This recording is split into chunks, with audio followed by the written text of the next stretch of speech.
안녕하십니까. 이번 시간에는 손위생에 대해서 알아보도록 하겠습니다.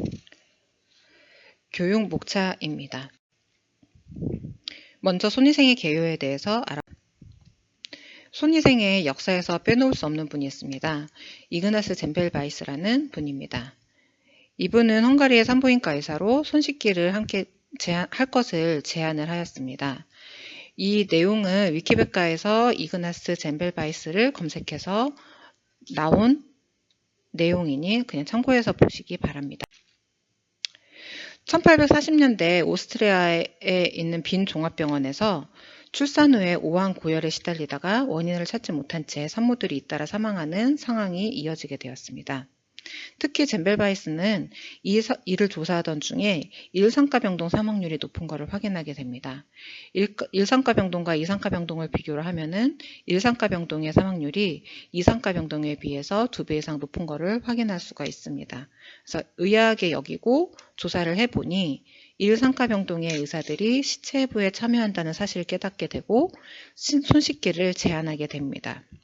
그래서 1847년 5월부터 염소소독이 도입이 되었고요. 이 이후로 사망률이 확실하게 줄어드는 효과를 보입니다. 이는 두 병동을 비교한 표인데요.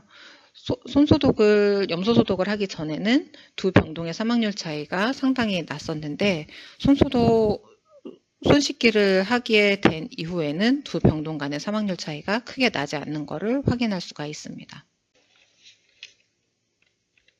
이 그림은 젬벨바이스가 의사들에게 실제로 손 씻기를 강조하고 실천할 수 있게끔 하는 그림을 나타낸 것입니다. 손을 씻을까 말까 고민하는 상황이 상당히 많이 있습니다. 그렇다면 손을 왜 씻어야 되는지 그 필요성에 대해서 알아보도록 하겠습니다. 의료 종사자의 손에는 많은 수의 미생물이 있습니다. 이 중 일시적인 오염균 같은 경우에는 피부에 장시간 생존하지 못하면서 정규적인 손위생으로 제거가 가능합니다. 반면에 피부 상재균 같은 경우는 피부의 깊은 층에 부착되어 있어 기계적인 마찰로 제거하기가 어렵습니다. 하지만 삽입기구에 의해 인체 내로 유입되지만 않으면 병원성은 매우 낮은 그런 균입니다.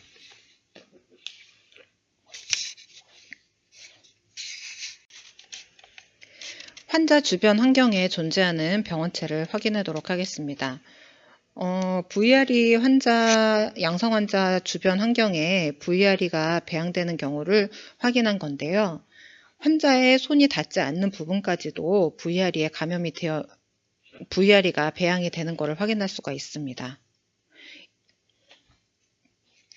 이는 우리 손에 의해서 균이 의료 환경에 모두 다 묻을 수 있다는 것을 보여줍니다. 주요 병원체의 환경 생존력입니다. 우리가 아까 봤었던 VR이라든가 CRE 같은 경우는 5일에서 4개월, 7일에서 7개월까지, 그리고 다른 병원체 같은 경우도 수일에서 몇 개월까지 생존할 수 있고요. 그람 양성균 같은 경우는 건조한 환경 표면에서 오랫동안 생존이 가능하고, 그러한 음성균 같은 경우는 그람 양성균보다도 생존력이 길고 습한 환경에서 생존을 더 길게 한다는 그런 특성이 있습니다. 손에 있는 미생물이 전파되는 경우입니다. 환자의 피부에 미생물이 존재하고 이 미생물이 주변에 무생물체로 퍼지고 의료 종사자 손을 오염시키는 경우가 있습니다. 이 미생물이 사람의 손에 최소한 수분간 생존력이 있는 경우, 이 상황에서 손위생이 생략된 경우, 의료 종사자의 오염된 손이 다른 환자나 무생물체와 직접 접촉하는 경우 손에 있는 미생물이 전파가 될 수 있습니다. 실제로 손에서 손으로, 환자에서 환자로, 그리고 환자에서 주변 환경으로 오염이 되는 상황을 나타낸 표현입니다. 제대로 된 손 씻기가 안 된다면 이 손에 묻어있는 균들이 제대로 제거가 되지 않을 겁니다. 손위생은 감염의 사슬을 차단해주는 중요한 방법 중에 하나입니다. 손위생은 감염 예방법 중 가장 쉬우면서도 비용이 적게 드는 방법이고요. 항생제 내성균의 확산을 막는 데 가장 효과적인 방법입니다. 그래서 효과적인 손위생 증진을 위해서 체계적인 프로그램이 필요한데요. 손위생을 위한 시설과 설비를 갖추고 손위생 자원을 충분히 제공해 주어야 됩니다. 또한 손위생 관련된 교육으로 체계적인 손위생이 될 수 있게끔 해 주어야 합니다. 손위생 관련한 연구는 상당히 많이 있습니다. 그 중에서 이 연구 하나를 보면은 의료 관련 감염 유병률 및 MRS의 교차 전파 발생률이 손위생으로 인해서 감소되었다는 것을 확인하는 연구가 있고, 실제로 이렇게 감소되는 양상을 보여준 그 연구에 대한 결과, 표준주의는 병원에서 필수적인 감염관리의 기본적인 요소들을 포함하고 있고 모든 환자에 대해서 적용을 해야 되는 기본 지침입니다. 손위생은 표준주의의 가장 중요한 핵심이며 효율적인 감염관리 방법 중에 하나입니다.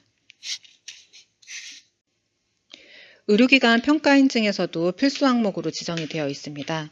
기준 1.5의 손위생이 별도로 평가 항목으로 되어 있고요.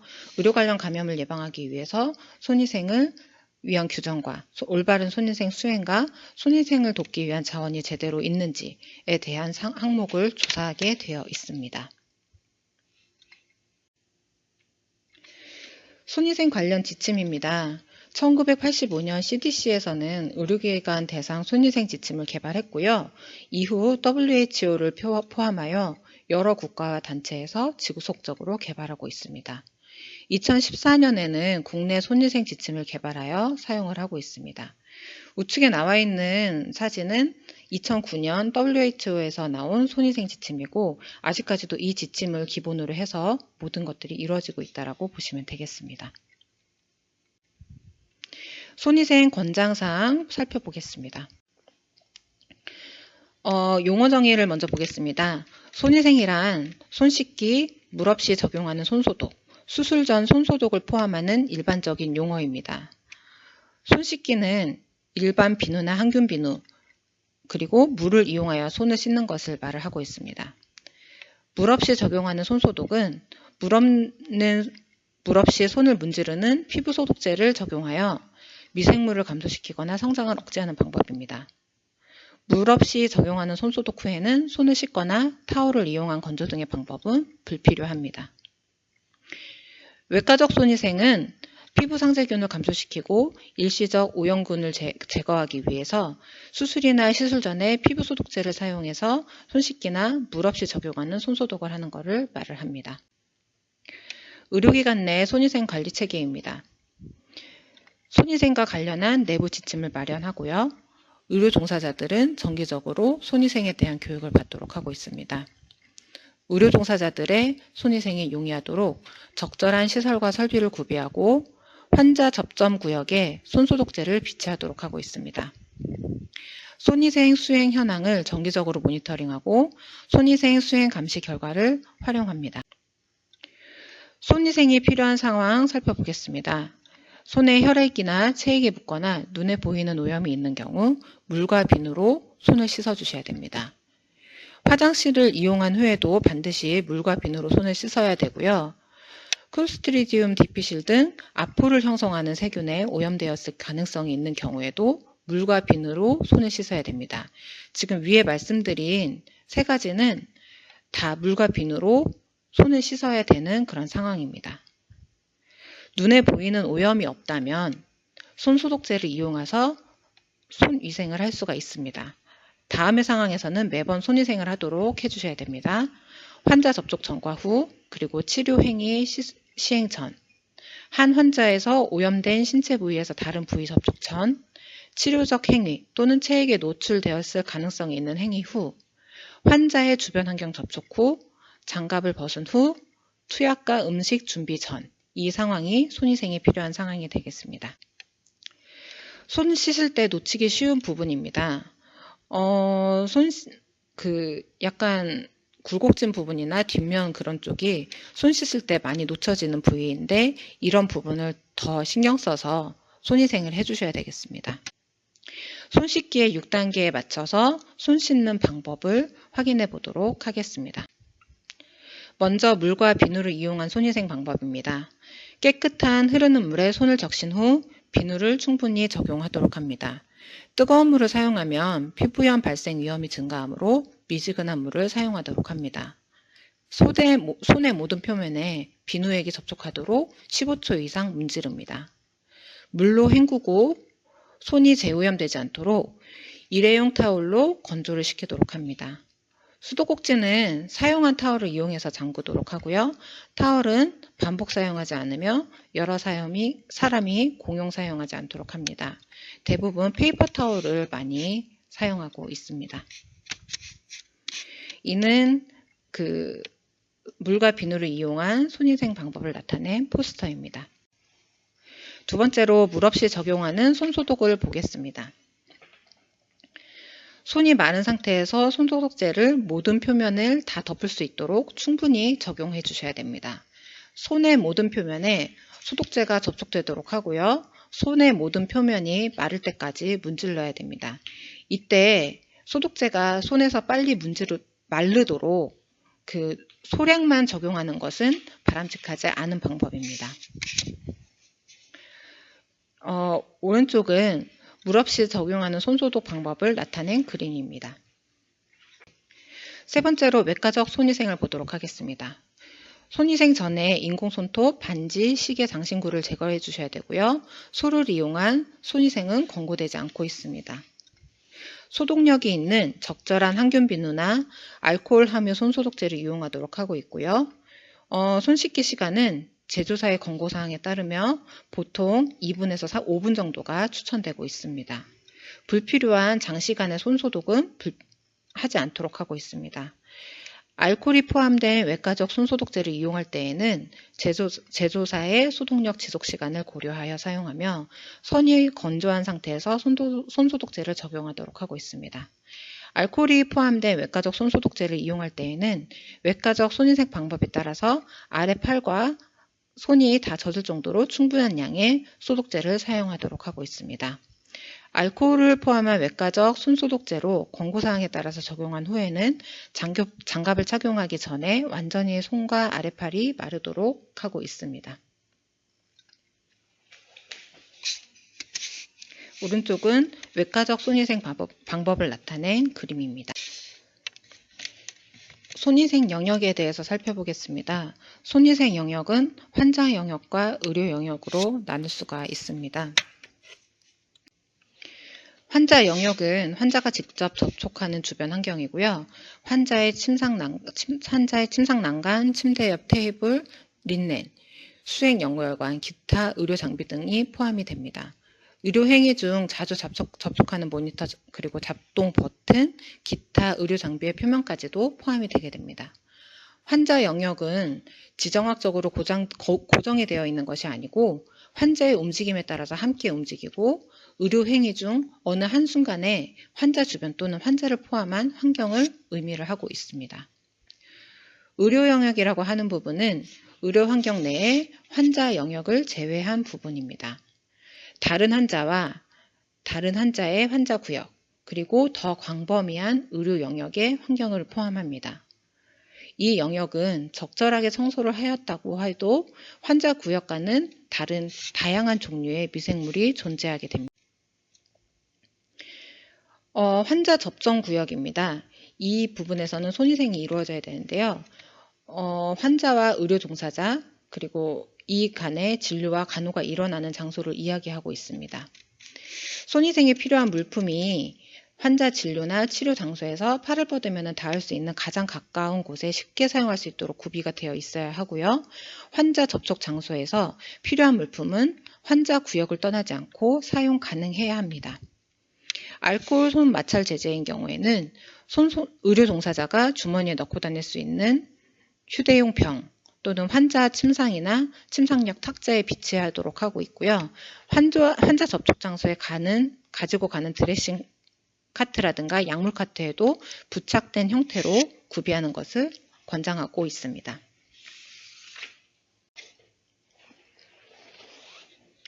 그래서 손위생의 기본 원칙을 다시 한번 정리해보면 손위생은 환자에게 의료행위를 제공할 때 바로 수행이 되어야 합니다. 의료행위를 제공하는 동안 5가지 손위생이 필요한 시점이 있다면 필요한 이유가 있다면 손위생을 해야 하고요. 그리고 환자, 의료종사자, 환자 접촉을 포함한 치료 또는 간호 행위가 함께 일어나는 순간에는 반드시 손위생을 해주셔야 합니다.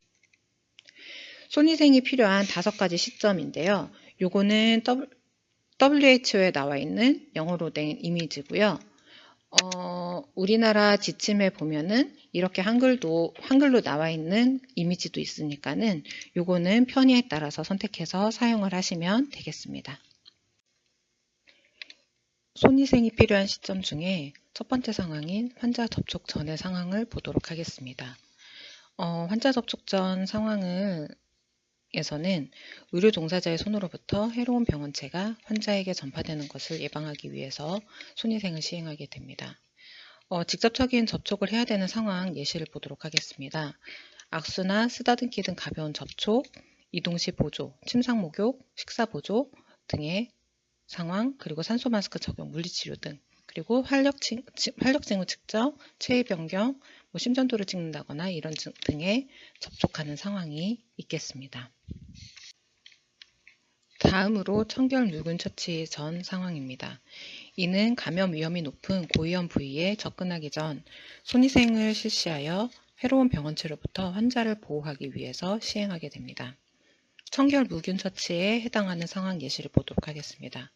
구강간호, 안약점적, 흡인, 그리고 시술이라든가 입, 코, 귀 검사, 피부병변 간호라든가 상처 드레싱, 체열밀 검체 채취, 그리고 폐쇄 시스템 분리 시, 침습적 기구 삽입이나 투약 시, 음식, 약물, 의약품, 멸균물품 준비 등의 상황이 해당되겠습니다. 다음으로 체액 노출 위험 후 상황을 보도록 하겠습니다.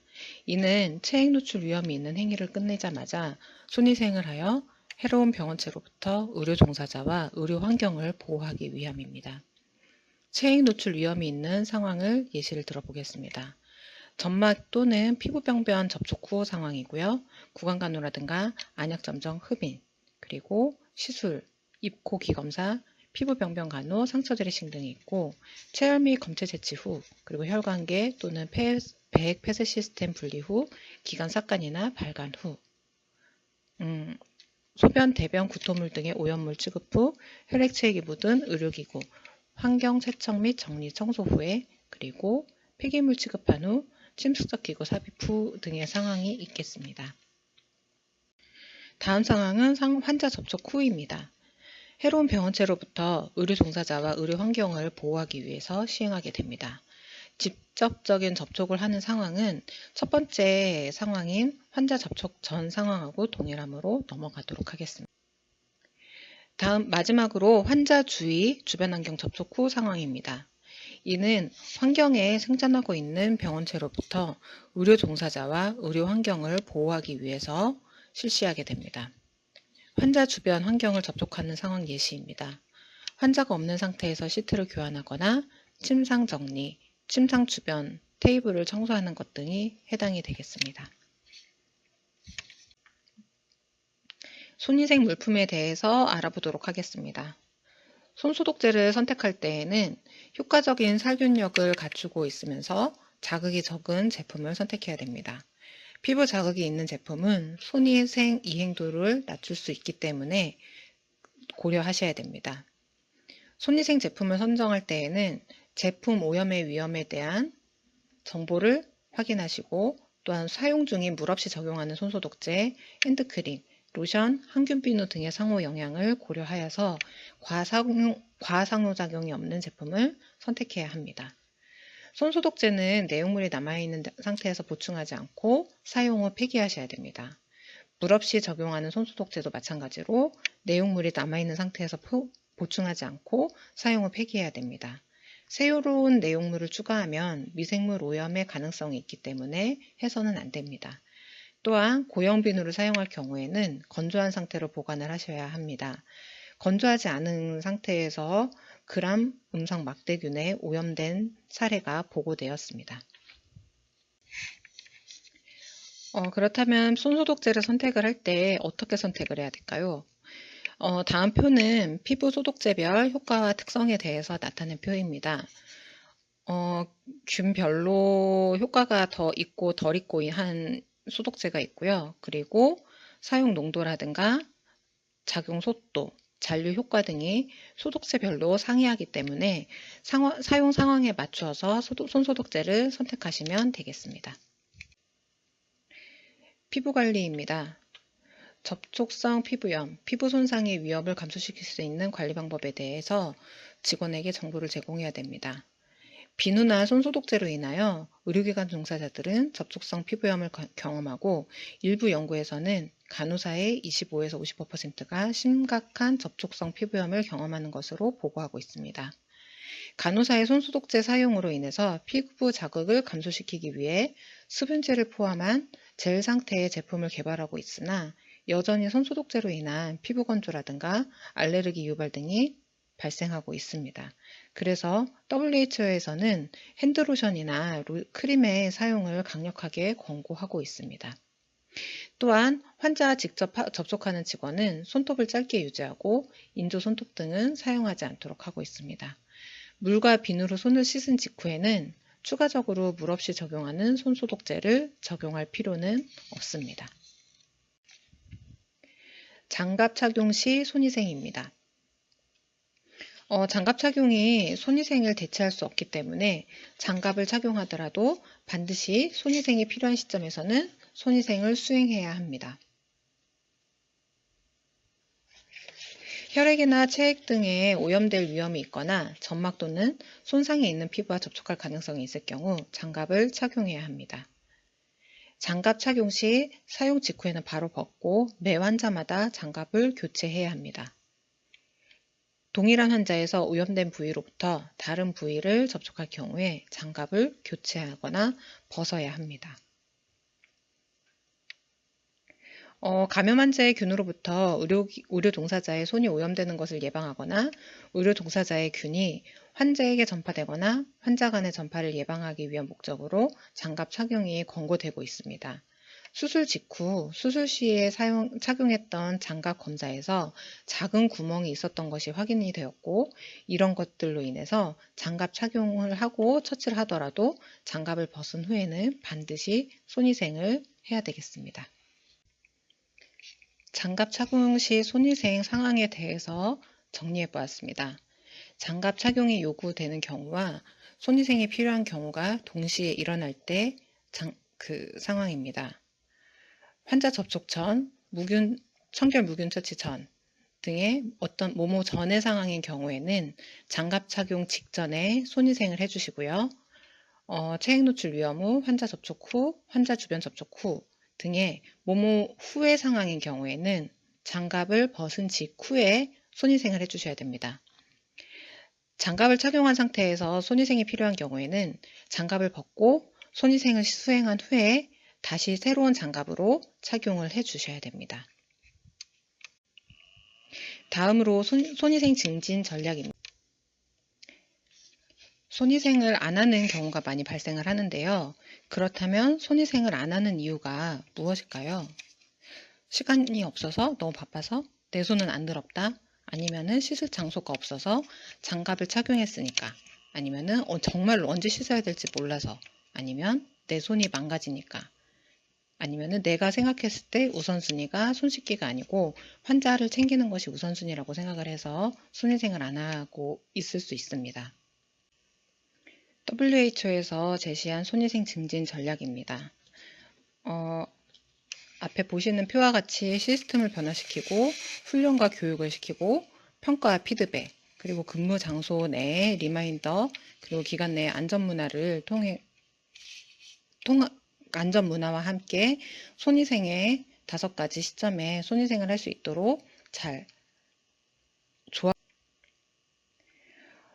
손위생 증진을 위한 프레임워크가 있는데요. 여기에는 손위생 증진을 하기 위해서 단연간의 기간이 필요하고요. 여기에는 시설 준비를 하고 기본을 평가하고 실제로 이행을 하고 그리고 추후 평가를 하고 다시 검토를 하고 계획을 하는 이런 과정이 일어나야 되는데 이런 것들이 단순히 한 번만 해서 끝나는 게 아니고 최소한 5년은 이렇게 반복해서 해야지 손위생이 어느 정도 자리를 잡을 수 있다고 이야기하고 있습니다. 손위생 증진을 위해서 WHO에서는 매년 5월 5일을 손위생의 날로 정하고 캠페인을 하고 있습니다. 올해 2021년에 시행한 캠페인의 포스터이고요. WHO에서는 이렇게 매년 2021년, 2020년, 2019년, 2018년 이렇게 해서 매 다른 슬로건을 가지고 손위생의 날 캠페인을 하고 있습니다. 또 다른 캠페인이 하나가 있는데요. 매년 10월 15일은 손 씻기의 날입니다. 그래서 우리 질병청에 가면은 10월 초 중순이 되면은 이렇게 세계 손 씻기의 날 관련된 포스터가 게시가 되면서 다시 한번 캠페인을 하게 되고요. 2008년 10월 15일에 UN 총회에서 지정한 날이 손위생 증진을 위해서 손위생 자원을 지원하는 것은 매우 중요한 일입니다. 사용 빈도라든가 요구도에 따라서 비치 장소를 결정해서 제공을 해 주셔야 되고요. 만약에 손위생이 미시행되거나 아니면은 손소독제 사용량이 현저하게 떨어진다 라고 보이면은 판단이 되면은 자원 접근성이 떨어지는 건 아닌지 점검을 해 보실 필요가 있습니다. 그래서 엘리베이터 버튼이나 내부 병실 출입구라든가 병원 출입구에다가 이렇게 손위생 자원을 비치하고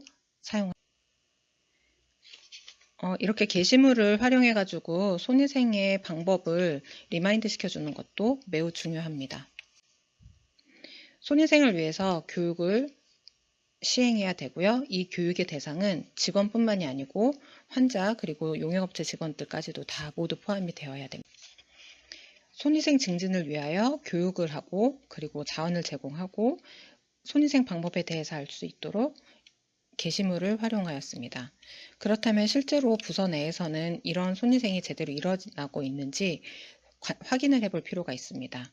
이와 같은 관찰 기록지를 활용하여서 부서별 그리고 직종별로 손위생 수행도를 관찰을 하고요. 이런 수행도는 일정한 기간 간격으로 전 직원이 공유를 하는 것이 매우 중요합니다. 또한 부서 감염관리 라운딩을 하면서 이렇게 손소독제에 문제가 있었는지, 손위생 수행도가 어땠는지 부서별로 회신을 주면서 실제로 어떻게 월별로 변화가 있는지 부서에서 볼 수 있게, 확인할 수 있게 해주는 것도 중요합니다. 손위생에 대한 인식 개선을 위해서 계몽 활동도 할 수 있는데요. 부서별로 손위생 활동을 위해서 어떤 활동을 하고 있는지 사진전이라든가 아니면은 손위생 수행도가 높았던 부서들을 대상으로 우수부서 포상을 한다거나 하는 식으로 계몽 활동을 할 수가 있습니다. 이렇게 손 배지를 이용해서 손위생의 필요성을 느낄 수 있게 하는 것도 중요한데요. 손 씻기 전후에 손을 찍어서 균이 얼마나 자랐는지 시각적으로 확인을 하면은 효과가 좋습니다. 그래서 저희는 시행을 할 때 어떤 손소독제를 사용을 했는지 그리고 손위생 시간과 손위생 방법을 얼마나 잘 지켰는지를 함께 기재를 해서 손위생 시간과 방법을 모두 다 준수하는 것이 중요하다는 것을 보여주고 있습니다. 또한 형광물질을 통해서 손의 오염도를 측정하는 방법도 있습니다. 손위생 활동을 하면서 근거가 필요한 경우가 많이 있습니다. 그래서 손위생 관련된 자료를 함께 알아보도록 하겠습니다. 이거는 전 세계적으로 가장 많이 사용하고 있는 자료입니다. 앞서서도 소개해드린 자료인데요. WHO에서 2009년에 나온 WHO 가이드라인입니다. 질병청에 들어가 보시면은 그 법령 지침 서식에서 지침 쪽에 가셔서 의료 관련 감염 표준 예방 지침을 검색을 하시면은 여기에 손위생 관련 자료가 나와 있습니다. 이 안에서 이미지도 다 받을 수 있기 때문에 이 자료를 활용하시면 좋을 것입니다. 이렇게 책으로 나온 거는 이렇게 코니스에 가시면은 그 손위생 관련 자료를 많이 보실 수 있습니다. 매뉴얼이랑 강의 자료들이 있으니까는 이거를 활용하시면 좋고요.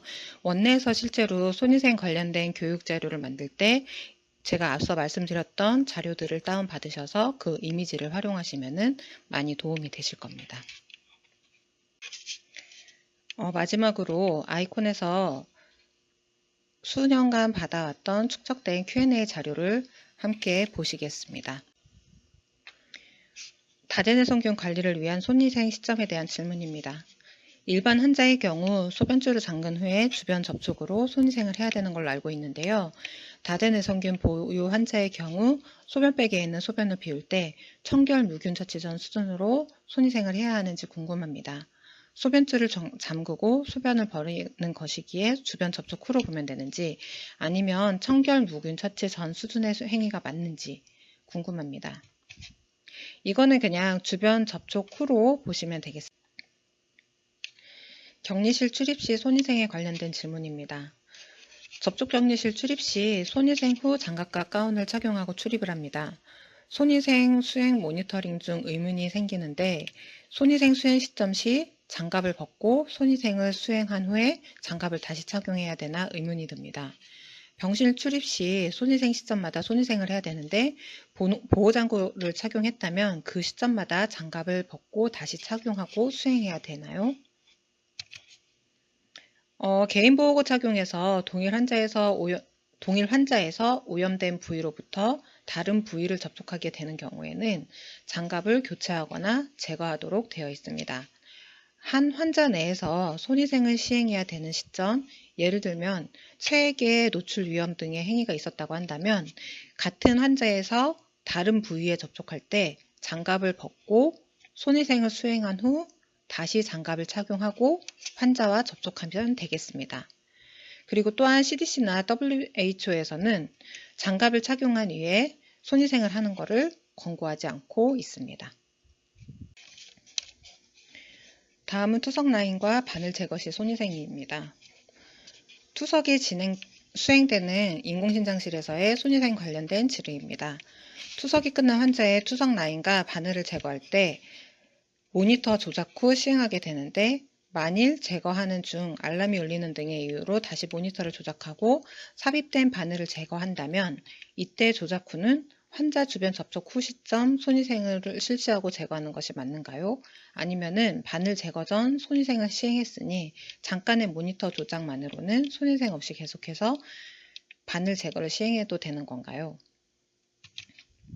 원칙적으로는 환자 주변 환경을 접촉한 상황이기 때문에 손위생을 다시 하고 바늘을 제거하는 것이 맞습니다. WHO 가이드라인에 보시면은 투석 시 손위생 시점에 대한 내용이 나와 있으므로 이 부분을 참고해서 보시면 되겠습니다.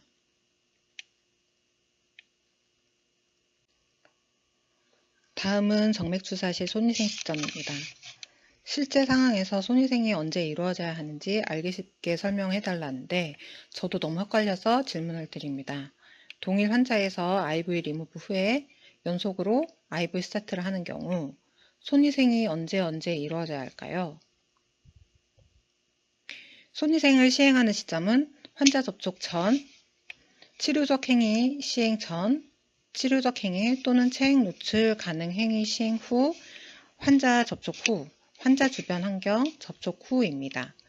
이 중 중복되는 경우는 한 번만 시행하시면 됩니다.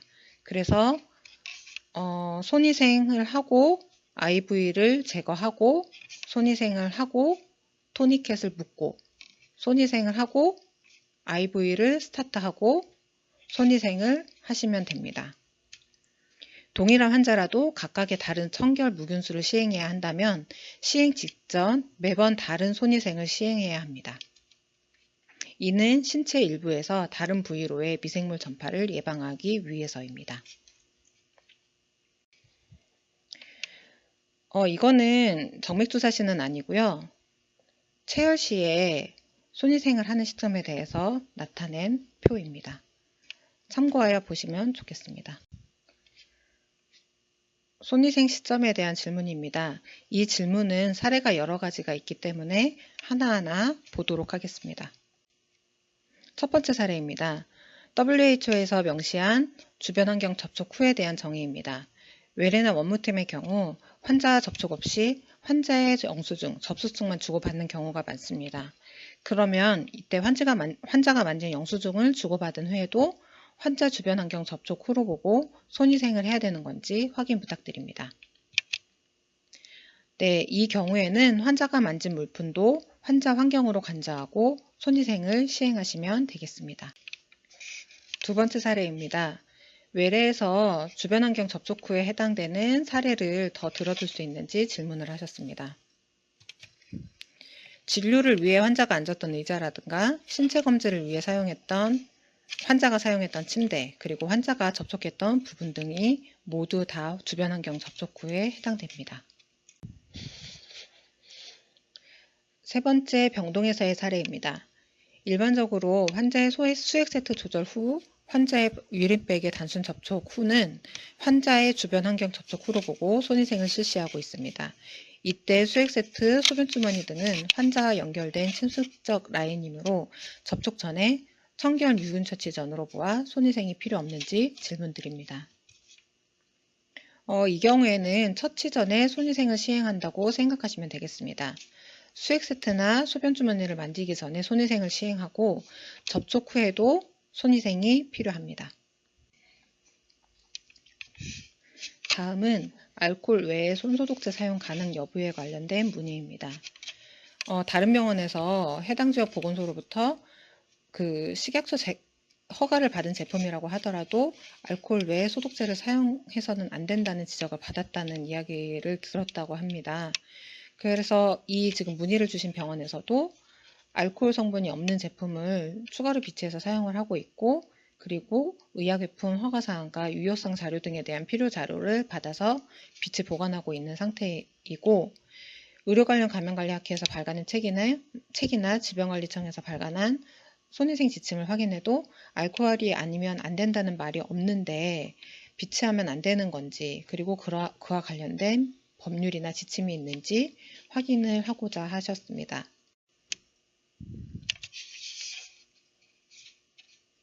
여러 가지 물 없이 사용하는 소독제들 중에서 효과, 편의성, 그리고 임상 적합성 등을 고려하여 허가받은 제품으로 사용하시면 되겠습니다. 소독력이나 효성 등을 고려할 때 알코올 제품이 우수해서 알코올이 베이스로 많이 사용되고 있습니다.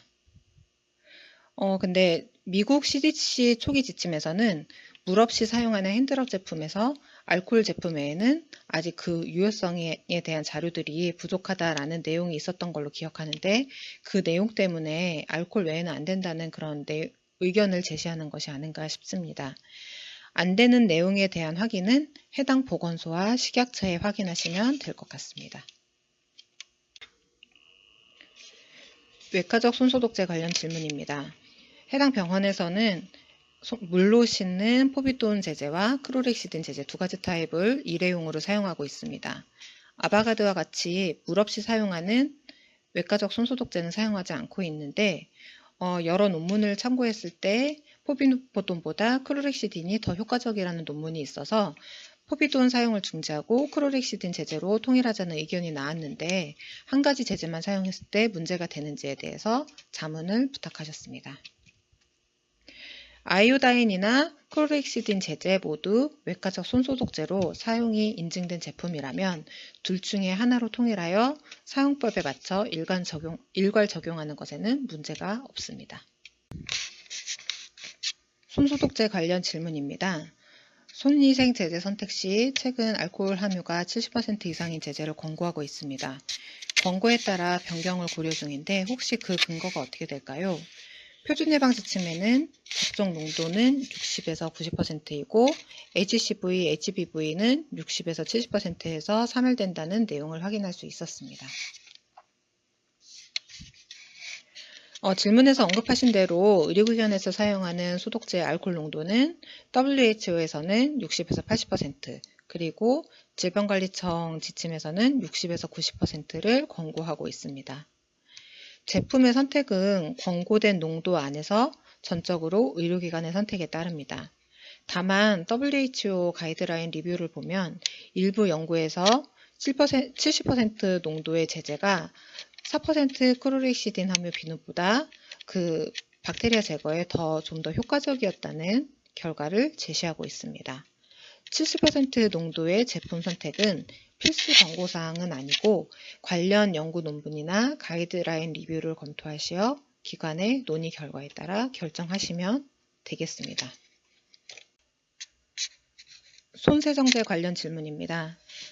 현재 중환자실, 응급실, AQ에서는 CH 제제가 포함된 손세정제를 사용하고 있습니다. 근데 이 경우에는 손소독제하고 달리 아토피 피부처럼 알러지가 많이 생긴다고 합니다. 예전에 베타딘으로 손 씻기를 할 적에는 이런 일이 없다고 하는데 혹시 대체할 것이 있는지, 그리고 베타딘으로 돌아가는 것이 좋은지, 아니면 일반 병동에서 사용하고 있는 손세정제를 사용하는 것이 맞는지 문의 주셨습니다. 위 경우에는 손위생 후에 로션이나 크림을 사용하도록 권고하는 것도 한 가지 방법입니다. 만약에 제품 교환을 고려하신다면 같은 크로렉시딘 제제가 함유된 타회사 제품이라든가 아니면은 물과 함께 사용하는 항균비누 제품을 테스트해서 도입해 보시는 것도 좋을 것 같습니다. 알코올 성분만 있는 물 없이 사용하는 손소독제도 함께 사용할 수 있도록 해보는 것이 좋겠습니다. 손소독제 유효기간 관련 문의입니다. 알코올솜이나 손소독제의 경우 유효기간을 정할 때 일주기 인증때는 개봉 후 유효기간의 기준이 무엇이냐라는 질문을 받았었습니다. 알코올솜의 경우에는 시험 성적서가 있어서 제출을 했는데 손소독제의 경우 타병원에서 시행하는 대로 유효기간을 정했더니 그때 감점이 됐었던 아픈 기억이 있습니다. 그래서 알코올 손소독제 유효기간이 병원마다 차이가 많던데 개봉 후 유효기간을 어떻게 정해야 되는지, 그리고 회사에서 적힌 유효기간 내에 쓰면 된다고 하는데 그거를 길게 잡아도 되는지에 대한 문의를 주셨습니다. 손소독제 개봉 후 유효기간은 일반적으로 제품 회사에서는 별도 언급하지 않습니다. 알코올 손소독제의 경우 뚜껑이 닫혀있는 상태에서 펌프를 통해 분출되는 형태이기 때문에 내용물이 오염되거나 성분의 변화 등에는 문제가 없다고 하지만 오래 사용하거나 방치될 경우에는 뚜껑 주변에 오염이 발생할 수 있어서 병원에서 자체적으로 정해서 사용하도록 하는 것으로 알고 있습니다. 물비누 개봉 후 유효기간입니다. 항균 제제가 포함되지 않은 일반 물비누는 용기나 포장 형태에 따라서 비누 자체가 오염되어 그람 음성 막대균에 의한 균진락이 발생한 사례가 있기 때문에 관리를 기울여야 합니다. 물비누 용기를 일회용으로 사용한다면 용기와 원액의 오염을 예방할 것으로 생각됩니다. 문의 주신 일반 비누의 유효기간에 관한 사항은 손위생 가이드라인에서는 언급하는 내용이 없습니다. 시간이나 환경 요인에 의해 물비누가 오염되지 않도록 물비누 사용 빈도에 따라 적절한 유효기간을 정하여 지침이 적용될 수 있도록 해주시면 됩니다. 함께 문의 주셨던 초음파겔 개봉 후 유효기간은 제조사 권장사항에 따르도록 하고 있습니다. 식약처에서는 손소독제 보관기간에 대한 권장사항으로 개봉한 지 6개월 이내에 사용하는 것을 추천하고 있었습니다. 함께 실어드리는 내용은 참고해서 보시면 되겠습니다. 다음은 고형비누 관련된 문의입니다. 비용상의 문제로 손소독제를 고형비누로 변경할 경우 어떤 점에 주의를 해서 관리를 해야 되는지 관련 지침이 있으면 정보를 얻고 싶습니다. 라는 문의입니다. 고형비누는 건조 상태가 유지될 수 있게끔 구멍이 있는 용기를 사용해서 물기가 없게 걸어두는 것이 좋습니다. 고형 비누보다는 액상 비누가 훨씬 더 낫습니다. 고형 비누에 세균이 자랄 수 있기 때문에 작은 비누를 건조대에 놓고 사용하도록 하고 건조 상태를 유지할 수 있어야 합니다. 물과 비누 사용 이후에는 타월을 재사용하지 않는 것이 중요합니다. 시술실 손위생시설 관련 문의입니다. 시술실 내에 준비실을 지침에 맞추어서 제대로 갖출 계획인데 시술 전 외과적 손위생을 위한 스크럽 시설과 일반적 손위생을 위한 세면대 이 두 가지를 모두 갖추는 것이 권장사항인지 궁금하여 질의를 드립니다. 또는 세면대만 마련한 후에 네일 클리너를 사용하여 일반적인 손 씻기를 하고 아바다가드와 같은 알코올 지제로 손위생을 시행해도 무방한 것인지 매우 궁금합니다. 이 경우에는 손 씻기 싱크는 다른 용도로 사용할 수는 없지만 외과적 스크럽과 일반 손세척으로 병용 사용하는 데는 문제가 없겠습니다. 시술실의 개수에 따라 필요한 싱크대의 숫자는 결정되어야 합니다. 미국 FGI에 의하면 4개의 방마다 1개의 수전이 있어야 되고 그 4개의 방에서 수전은 같은 거리에 위치하도록 요구하고 있습니다. 싱크대가 필수적으로 있어야 하는지에 대한 기준은 없지만 다양한 의료인이 수술을 진행하다 보면 한 가지로 통일할 수 없는 경우가 발생할 것 같습니다. 분만실 내 스크럽대 설치 유무 관련 질문입니다. 분만실 감염관리 규정이 있고 그리고 분만 시 외과적 손위생을 실시해야 하는 걸로 알고 있지만 현재 분만실 내에는 외과적 손위생을 위한 스크럽대가 없습니다. 분만실 내에 스크럽대를 설치해야 하는 건지요? 네, 이 경우 원칙을 준수하여 실무에 적용하는 방법을 찾아보시기 바랍니다. 외과적 손위생을 하는 방법은 귀 병원에 맞게 찾으셔야겠습니다. 물 없이 외과적 손소독을 할 수 있는 제품들이 있습니다. 물 없이 사용하는 외과적 손소독제라 하더라도 기본적으로 일반적인 손 씻기를 요구하고 있기 때문에 싱크대는 마련하셔야 합니다. 의료원이면 공공의료를 담당하는 곳이기 때문에 감염관리가 더욱 중요한 곳일 듯합니다. 핸드드라이어 관리 관련된 문의입니다. 손위생 관련 손세척 후에 핸드드라이기 사용 기준이 있는지 궁금합니다. 종류에 대한 규정이 있는지 그리고 관리는 어떻게 해야 되는지 문의 주셨습니다.